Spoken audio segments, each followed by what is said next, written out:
saha kugeza kuri iyi saha Vitali ntabwo ari kumwe n'umugore we biravugwa ko atari kumwe n'umugore we ko umugore we byararangiye bivuye muri ayo mazina angahe atatu avugamo Joel na Pafi na Brezil na Brezil harimo izina rimwe na Ezekiel undi witwa Ezekiel numvise bavugamo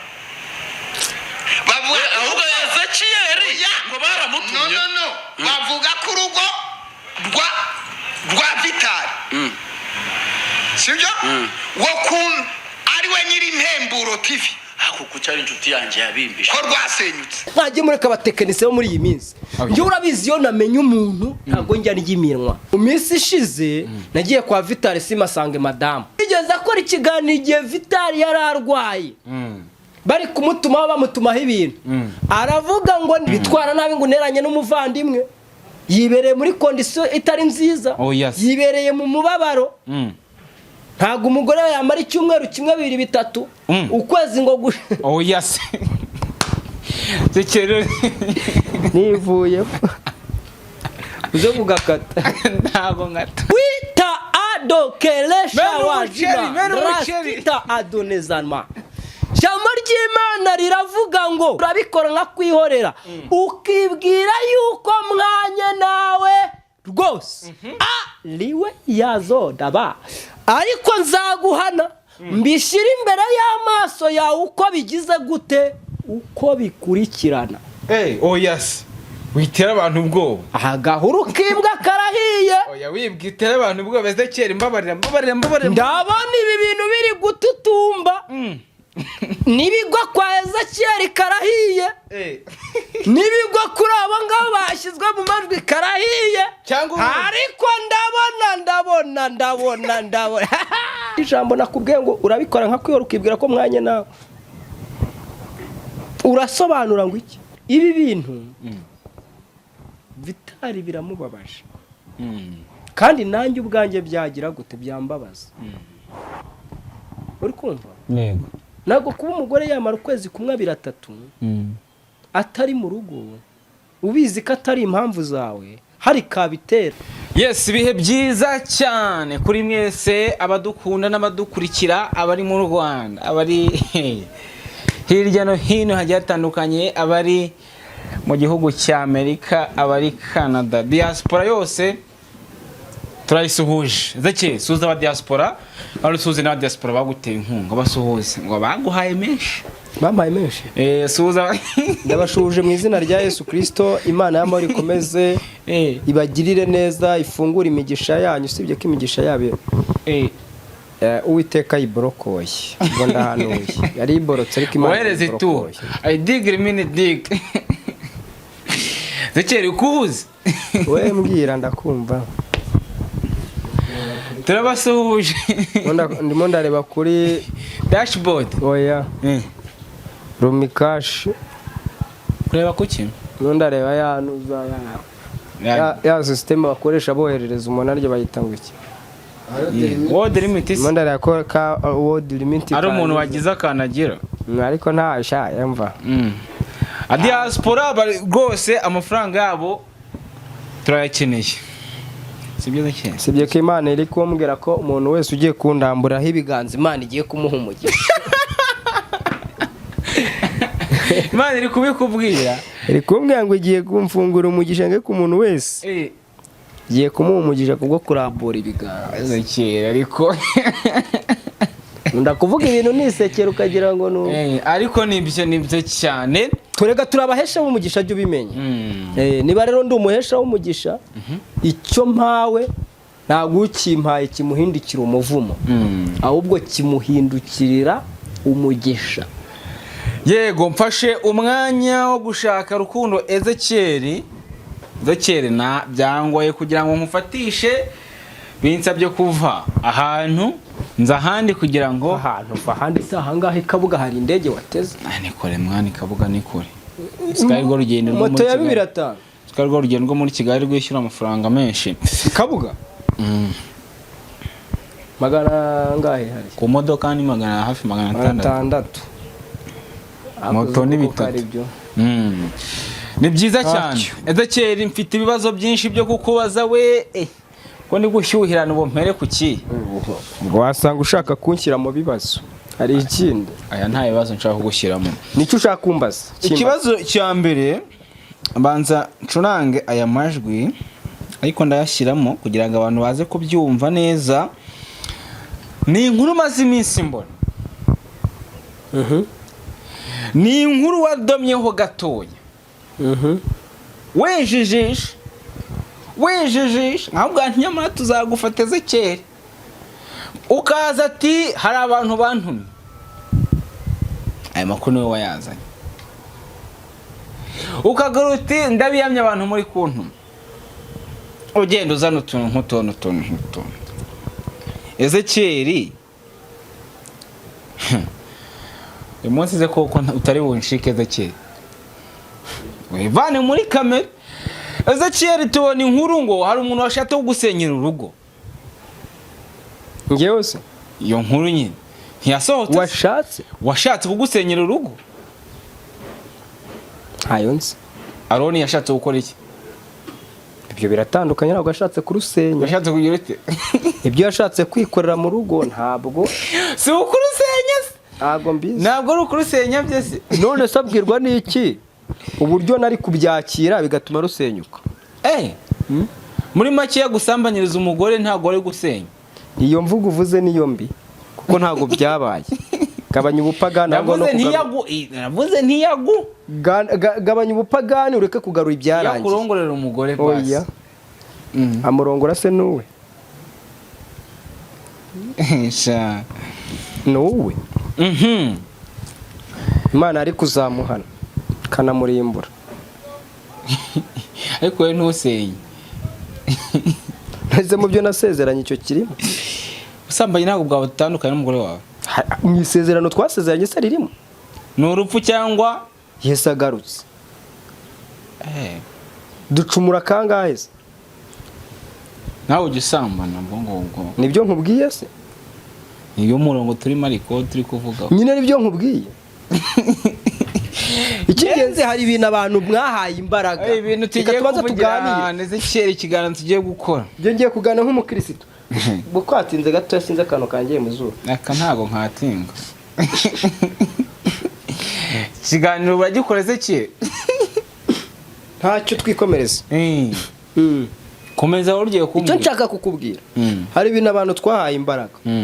Niba tubasha gucumura ku Mana. Ikatubabarira. Yego. Twebwe abantu baducumuyeho ntitwabababarira bigakunda. Nyine niba tuvuga ko turi abakristo tureke kuganzwa na kamere.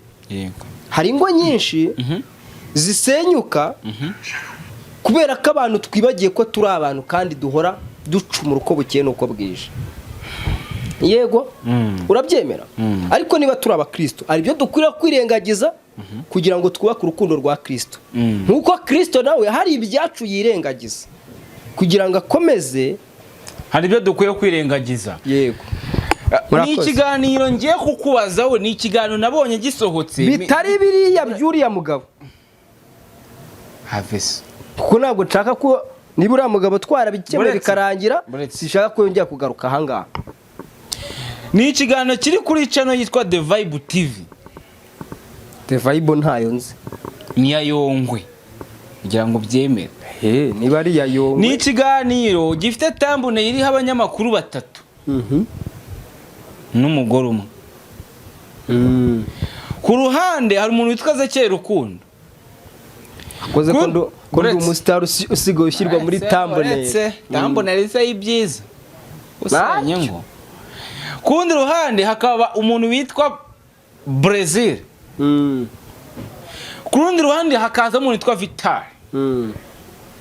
Ni ikiganiro kiri kuri The Vibe TV kimazeho umunsi kigira titre ivuga ngo Vital ararira yo kwari ararira oya na vese kare nayo kwiyongerera bisumenye. Vital ararira nyuma yuko umugore amutanye. inshuti ze bakora umwuga umwe mu kagambane ko kumusenyera. Kubyumva? Inshuti ze bakora umwuga umwe mu kagambane ko kumusenyera. Ni ikiganiro cyakozwe n'umuntu witwa Pasteur Revera Pasteur Justin n'umuntu witwa Apotre Yongo. bikaba bihurira hehe Boretse no nawe gutumwa kwanjye. Boretse azikuvuga Boretse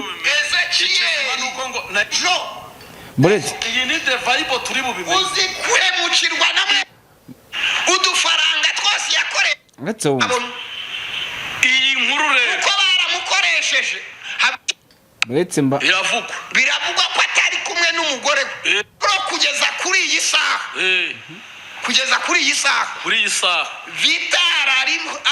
Vitari ntabwo ari kumwe n'umugore we biravugwa ko atari kumwe n'umugore we ko umugore we byararangiye bivuye muri ayo mazina angahe atatu havugwamo Joel na Pafi na Brezil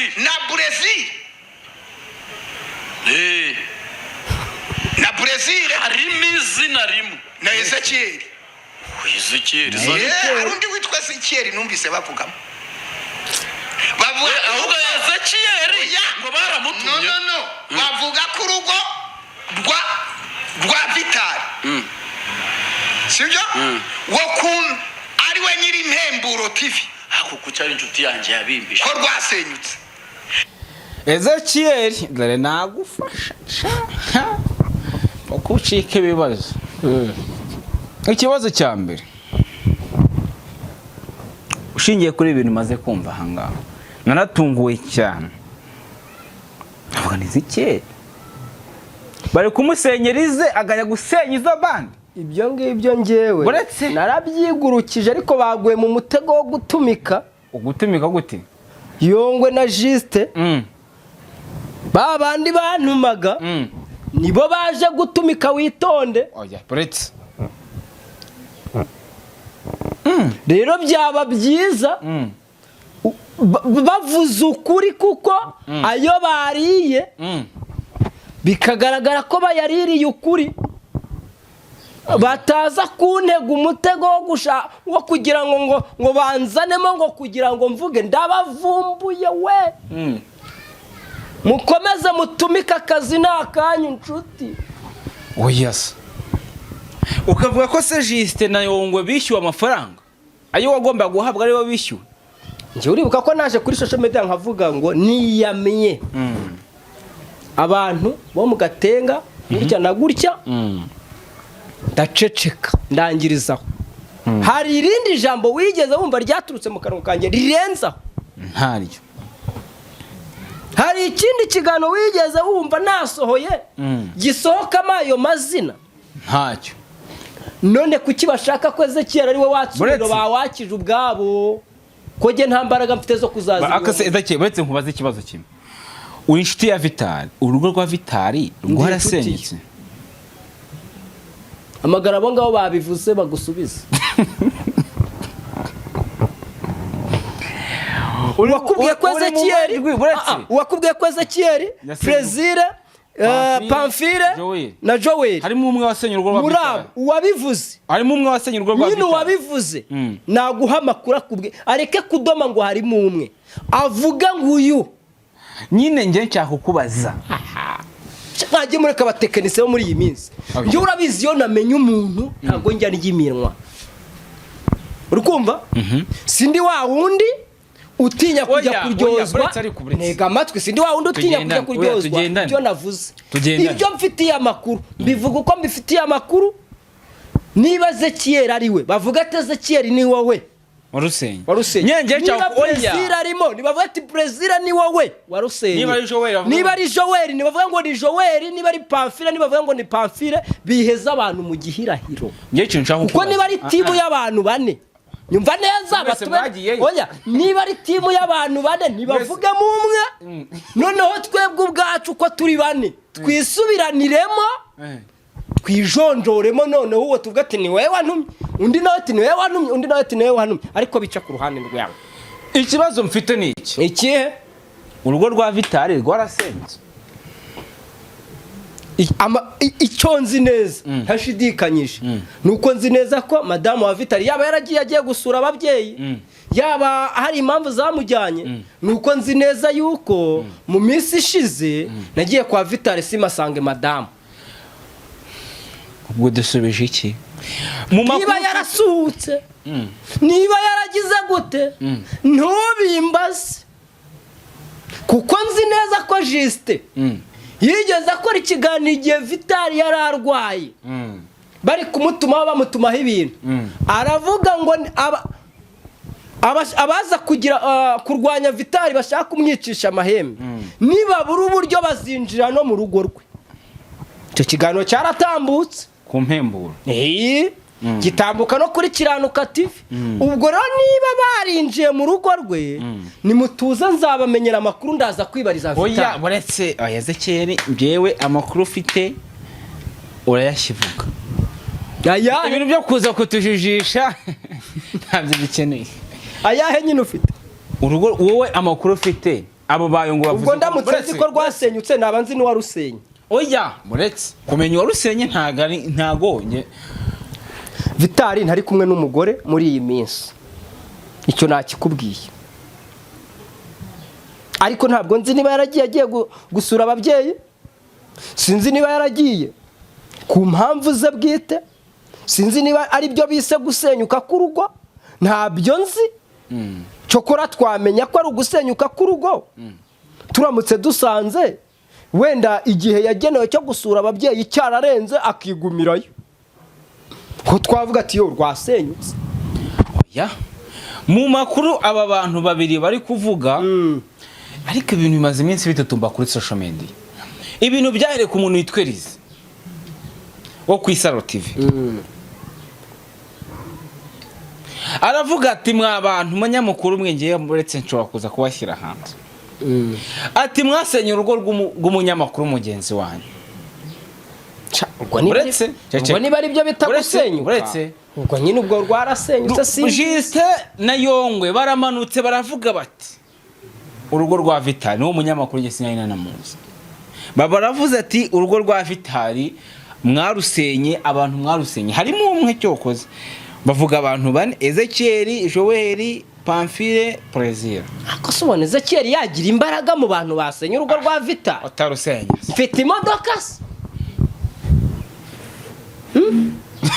neze kamubaze tubwizanye ukuri Ezekiel utigirira ibanga yarusenya kananirwa kuza guhita bati narusenya ayagende ese wa Ezekiel utajya ugaragaza kwiyumanganya nje wari bwabone nerekana ko nyijijwe mu bantu. ayagende wari bwabone nerekana ko ntanga ubufasha nkavugira abantu ubona nigiranyo ni nyinshi ku buryo narusenya bikayoberanya. ayagenda nawe warusenye se uramuzi warusenye ninde mundi wamuvuze ni bumuzi gese ndi intumwa uzabaza intumwa nizo zizakubwira intumwa ninde nge nyoreza abantu ngomba korezaho bakambwira umuntu wasenye urugo rwa Vitali nubwo uri abadushyize mu majwi ko turi abantu bane baramuzi uzagenda ubabaza kuko ibyo biri mu bintu natumwe baba ngo ningende mvuga ko urugo rwa Vitali rwasenyutse kuko ntabizi ntazi iyo biva niyo bijya ntabwo nari kuza kuvuga ngo runaka ngo urugo rwe rwarasenyutse ndaza ndababwira ndabiyamye ugiwe mu rugo ugiye kuneka nawe ubwe ndamubwira muha amakuru none ejo bundi wagiwe mu rugo ugiye kuneka ngusanga nta mugore uhari.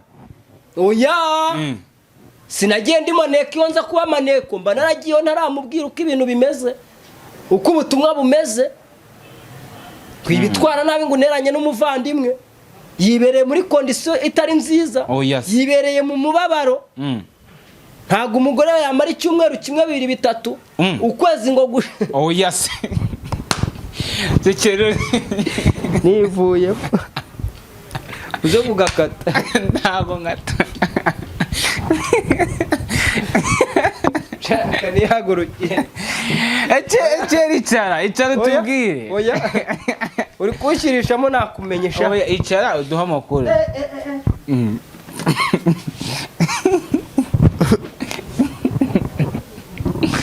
Ezekeri byagenze bite mwa mufite amakuru mutari kuyaduha kandi mugashaka guhondanisha abantu nicyo kibazo mfite yongwe juste ntibazana ngo na amatikus bari muri guhondanisha abantu ntibirirwa bigira ko bakijijwe se ko twe dukora amatiku twe dukora amatiku ako se buriya umuntu ajya gusenya urugo rw'undi mu gihe nta tiku yashoyewe ikintu kibabaje nuko amakuru ahari ngo uru rugo rwasenywe n'umu YouTuber nawe ufite channel Ezekeri afite channel Joel afite channel Yobokamana bane n'abandi bose bafite amachannel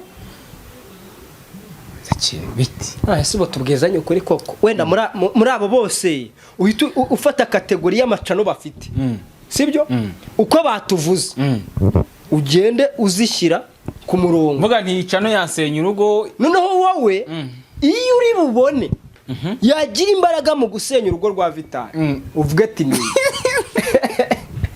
iyo wabona kuko byanga bikunda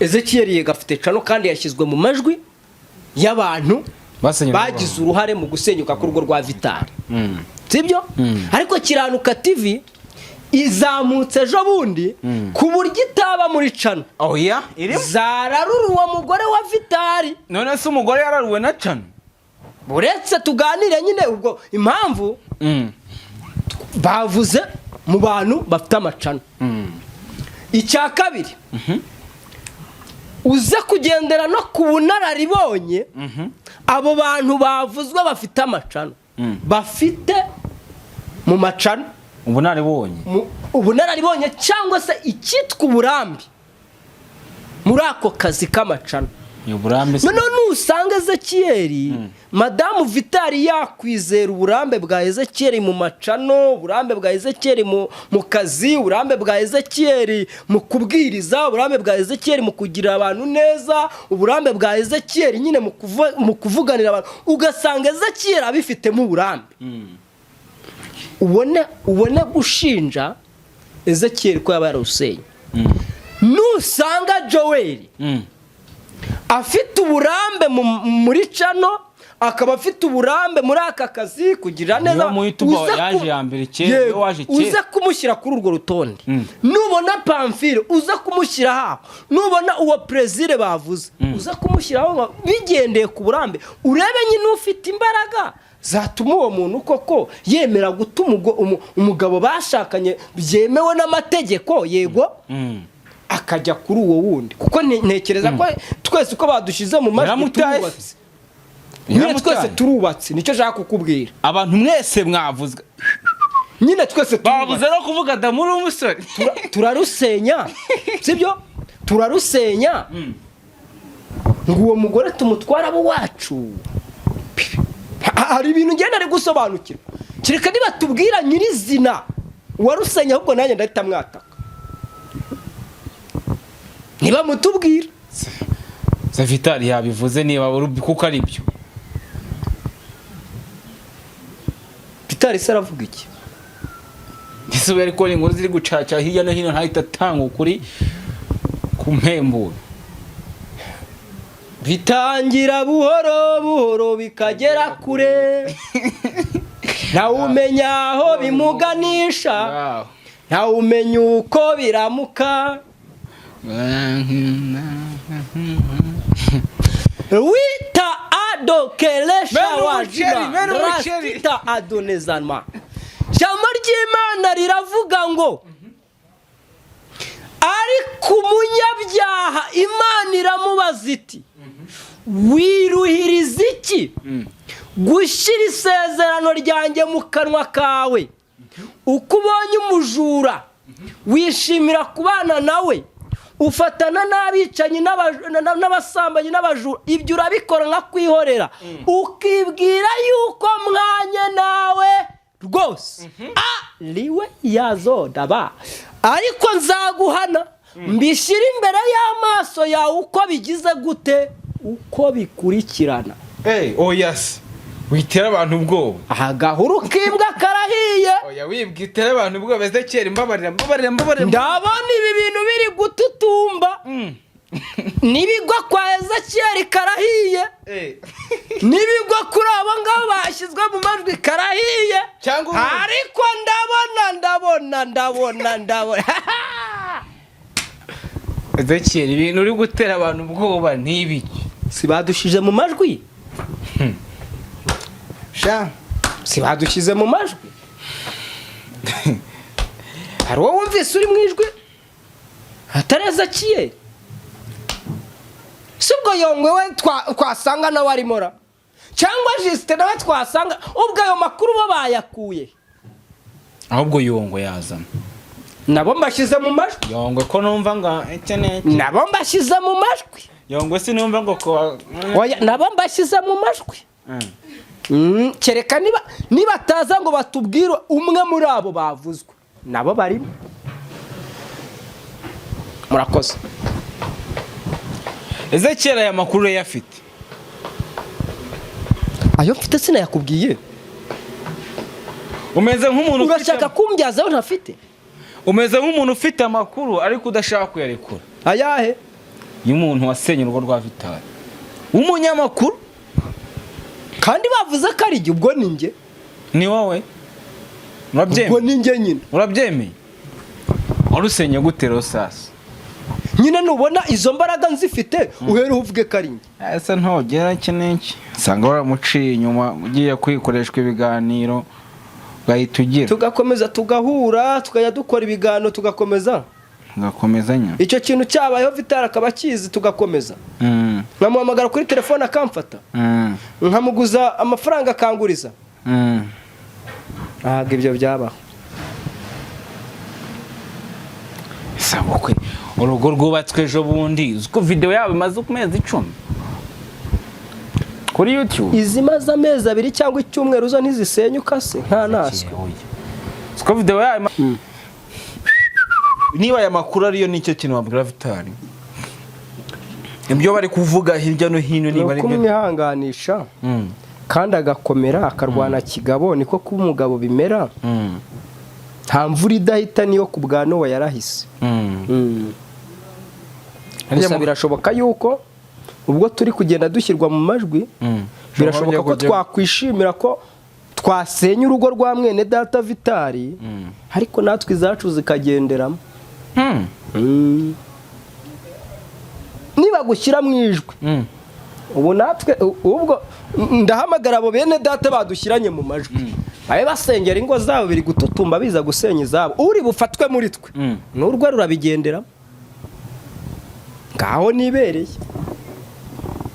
ni hahandi ijambo nakubwiye ngo urabikora nka kwiyora ukibwira ko mwanya nawe urasobanura ngo iki ubwo turi mu majwi madamu wanjye reka nkwibwire wenda waba uri kunyumva wumvise ko banshyize mu majwi y'abasenye urugo rwa Vitali banshyizemo wowe kabyarawe ntufate icyemezo utabanje kugenzura ndakwinginze umbabare ugifate wabanje uramubeshya shanga ugiye mu biganiro ukigira handi sha Ezekiel ukigira gusenya ingo z'abandi madamu Pamphile ubwo wumvise ko umugabo bamushyize muri ayo majwi ubanze ugenzure ntuhubuke madamu Presile ubwo wumvise ko bashyize umugabo wawe muri ayo majwi ndakwinginze ntuhubuke ubanze ugenzure madamu Joel ndabinginze dore turahagurukiwe nimushaka mureke twiyongerera ibihe byo gusenga twirinde iki kidayimoni kije kudusenyera ingo burya ngo nta nduru ivugira ubusa he ku musozi kandi ntawe utwika inzu ngo ahishe umwotsi biratutumbye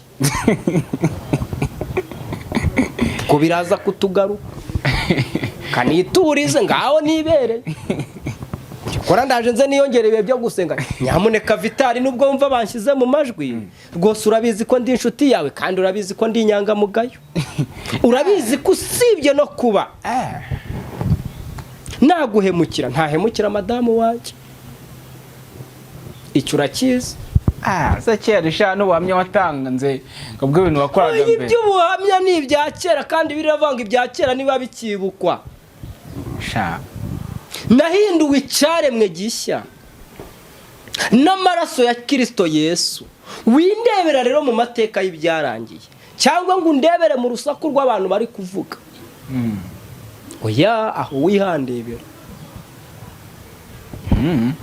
Ariko mutuze ejo bundi jetse kuwa mbere yavuze yuko agafurashe ke agafite. Ngiye yaba nari mufite. Ngiye yaba nari muzi. Nkaba muzi muri twebwe bavuze. Nakubwira nti ni runaka. Ese ibivuga ko wahisha ibimenyetso. Biravugwa ko wahisha ibimenyetso. Ibiye bimenyetso nahishe. Tabizi se. Hari abo wahisha ibimenyetso ariko hari naho utahisha ibimenyetso. Urantekereza ko niba turimo aho umunsi twagiye kuregwa na Vitali, buri wese azagenda agaragaza ibimenyetso bye. Na Vitali nawe yigaragariza ibimenyetso by'uwakeka waba waramusenye urugo. Yego. Ako je nari nzi ko umugore agiye gusura ababyeyi. Nawe wabyumvanye bayonga. Nkuko waje kunshaka ro giye ngo haye ukuri kwibyonze. Gusa rero sindi bugira uruhare rwo kwigira nyoni nyinshi kuko nashyizwe mu majwi ngiye nkubwiye uko mbyumva kandi nkubwiye uko biri gututumba. Ubwo niba twarabikoze koko ibyo twakoze nibyo bigiye kutugaruka hehe ku gahanga. Niba twareretse abantu ko dukijwe tudakijijwe, ubwo nyine imbuto zo gukiranirwa kwacu zigiye kugaragara, abantu bagiye kutumenya. Ubibira mu mubiri asarura kubora, ubibira mu mwuka asarura ubugingo bugize gute buhoraho. Mwene data Damuru n'abadukurikiye, buriya biroroha kuba wabeshya abantu ariko ntago byoroha kuba waryarya Imana. Abantu wababeshya ukigira ko uri umukirisitu, rwose nanjye nkigira ko ndi umukirisitu, ukagira n'imbaraga zagukavaringa muri icyo kibazo. Ariko hari igihe birenga inkombe n'izo mbaraga ntizibe zikigize icyo zikora.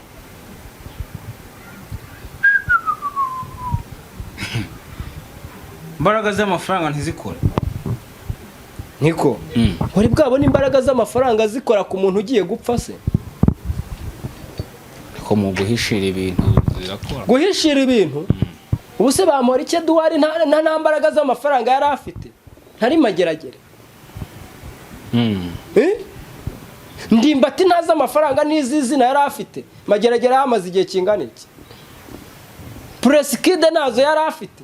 Yahamaze igihe kingana iki na n'uyu munsi rukimbira imbere. Hagize amafaranga zirangira. Ibintu bijemo Imana. Ahubwo ntuzayapfusha ubusa birimo Imana. Yes. Ibintu byajemo Imana ariyo ubwayo yize mu rugamba. Amafaranga. Ahubwo se nakagezi kaho wayakuraga ko naho gakama. Ntabwo umenye uburyo ibintu bihindutse. Noneho dufite igihugu cyacu kibanza kikanashishoza wa. Igihugu cyacu. Ngo wajyanye abantu muri za RIB. Maze kujyaho kangahe? Kwitangazamakuru y'Ibigera ubona bashyizeho amapingu barashishoza. Bakareba bakavuga ati ibintu ni ibiki. Burya n'igihe wibwira yuko ufite uwo muziranye ariko ntabwo uzi uwo nguri kujyanayo uwo baziranye. Hari igihe ushobora kuba uziranye n'umuntu waziranye n'Imana. Uziranye n'umuntu yego, uziranye n'Imana. Yego. Hari igihe wibwira ko ufitanye ubusabane n'umuntu ariko wa wundi uri kujyana afitanye ubusabane n'iyaremye ijuru n'isi. None iyo yaremye ijuru n'isi ifitanye ubusabane n'abantu bo abishaka bose, igirana ubusabane nabo burya. Uzi ko hari igihe Imana igirana ubusabane n'umucamanza, kuko Imana ari umucamanza utabera. Umucamanza agahita akata urubanza uko Imana yashatse ko rukatwa.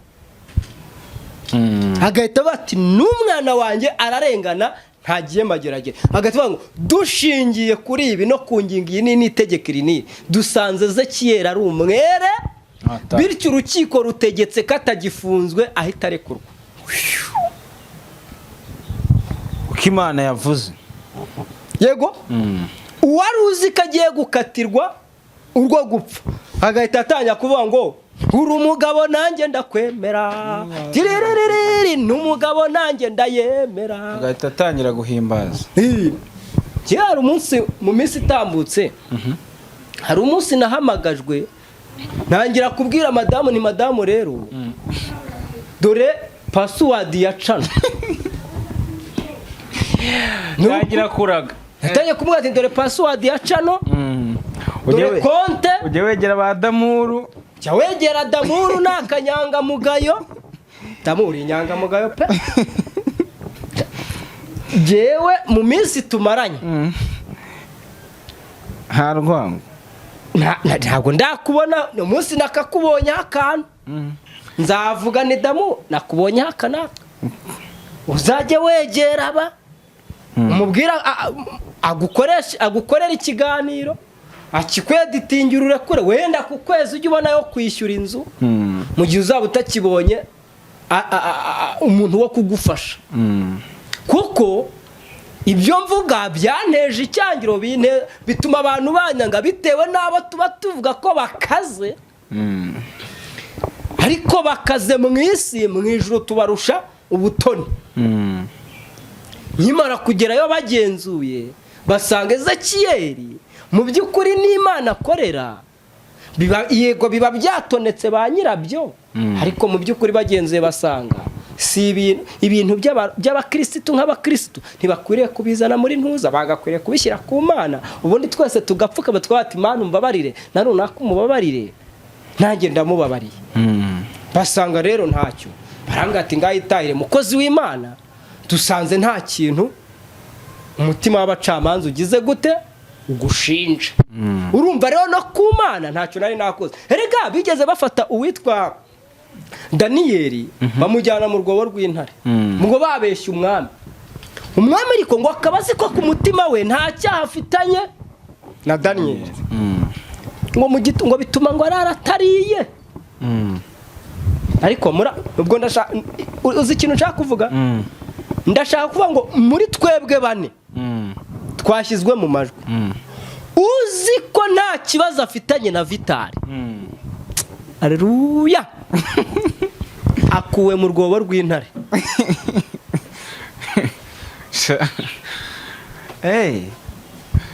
Si byose ubwo nibyo ngo Daniyeli bamushyira mu rwobo rw'intare, ngo bituma umwami abura ibitotsi, ngo arara adasinziriye, mu gitondo ngo arazinduka. Oh haleluya, ngo azindutse akoze ku muryango w'urutare bamushyizemo, ngo Daniyeli avuga ngo mwami nagaragaye mu maso y'Imana nta cyaha mfite, no mu maso yawe ntacyo nagucumuye, nagaragaye mu maso yawe nta cyaha mfite, imbere y'Imana nisanzeyo naho ntacyo nagucumuyeho. Uwiteka yohereje marayika abumba iminwa y'intare ntacyo zantwaye. Umva ukuntu Bibiliya yambwiye, irambwira ngo nuko umwami ategeka ko bakuramo Daniyeli, bamukura mu rwobo rw'intare. Bisobanuye ngo ushaka kapfa ushobora gupfa mu cyimbo cyiwe, nubwo wabonaga ko yageze mu rupfu, agakurwa mu rupfu, wowe ukaba ari wowe urujyamo. Rero muvandimwe, ntabwo ndi inyuma y'isenyuka ry'urugo rwa Vitali nk'uko banshyize mu majwi. Mbaye ndimo nanjye naceceka zikaba zasanira mu bicu, ariko nkicecekera, ariko sindimo n'ukuri kw'Imana. Nta nyungu mfite mu kuba nasenya urugo mu rw'ura muvandimwe, ahubwo mfite inyungu zo kuba umuryango w'ura muvandimwe wabana neza ukaba amahoro. Yego mwisanga ndi kumusura uwo mubyeyi akantekera agatsima, mwisanga ndi gusura Vitali nkarya agatsima nsangiye n'umuryango. wagiyeyo ntiwarya?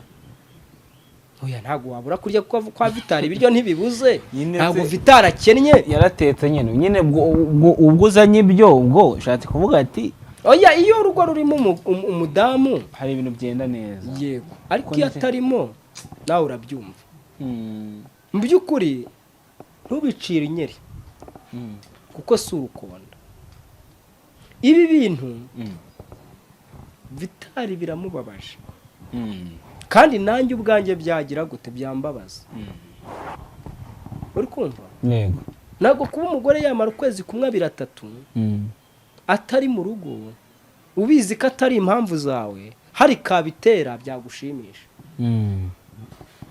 rero mumbabarire tureke kuzana Vitali muri ibi bintu niba zigiye kwasana zasanire hirya ariko Vitali tureka kumukomeretsa n'ukuri kw'Imana zane zigiye uzinyise zigiye kwasana bunse bahanganye n'ibandi bavuze Ezekiel abahanganye n'ibandi bavuze Ezekiel bavuze Pamphile bavuze Joel bavuze Plaisir ariko nanjye niyongereho nakandi gakeregeshwa Yongwe niyongereho nuza Juste kuko aribo bazanye ayo makuru twebwe tutari tunazi abanje kwa Isari abanje kwa Elize niyo aha na Elize erega abo bose nabo bashyira muri ayo majwi kuko nose tuba twabimenye gute hari n'abandi rero bazabizamo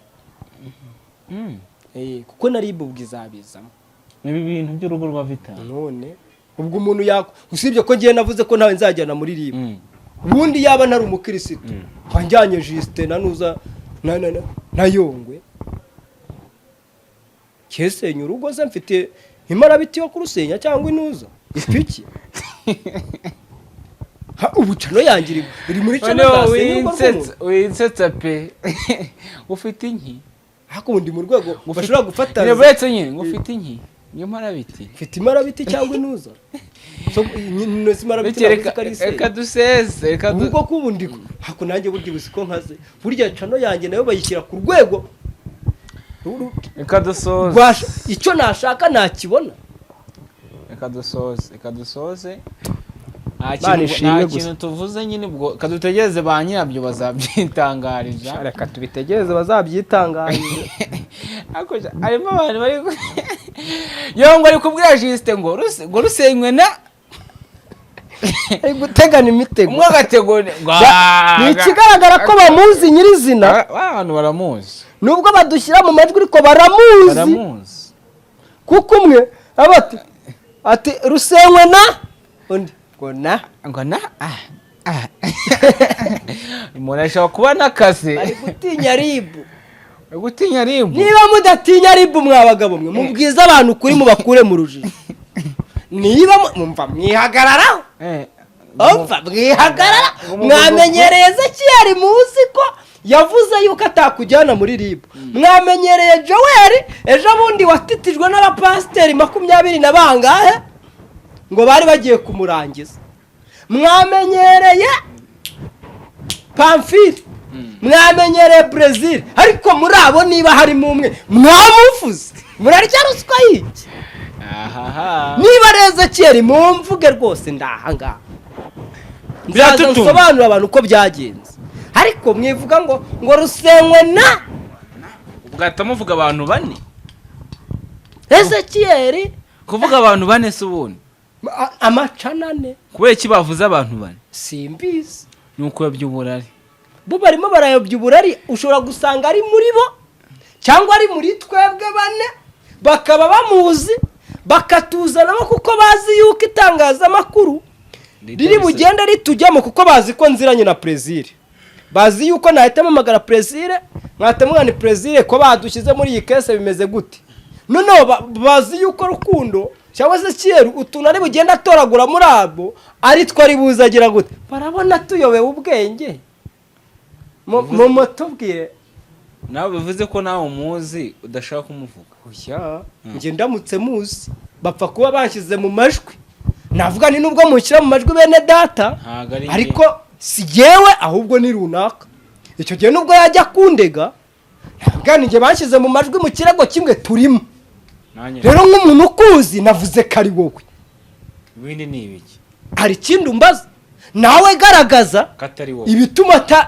atari wowe ariko ndabona nta cyundega kirimo kuko nanjye ari ibyo najya kurega sibyo kandi ngo ibintu bifite n'ibimenyetso ngo hari n'amafoto n'amaudio byanga bikunda bizafata umwe muri twebwe nyine washyizwe mu majwi niba amawodi ahari ibimenyetso bikaba bihari ikibazo mufite ni ikiki mwakoze kubana natwe ubwo uzirukanka agiye kuraga bazazana ibimenyetso by'ababivuze ariko niwe kanka kajya uzajya kurega ko hazahita hahi murakoze cyane Imana ibamera umugisha gusa nagira ngo nibwirire abantu kuri nzi nuko ntabwo ari bo umuntu abe hafi umuvandimwe mumukomeze mumuganirize amezi 10 guhito mugora namwe murabyumva kandi nimubonereho kumusonga cyangwa umubone ko ari we mpamvu mupfa kuba mwamaze kumenya ko umwe mu banyamakuru bavuzwe hashobora kuba harimo umwe ariko hari n'abatavuzwe hashobora kuvumbukamo n'undi sawa Ezekiel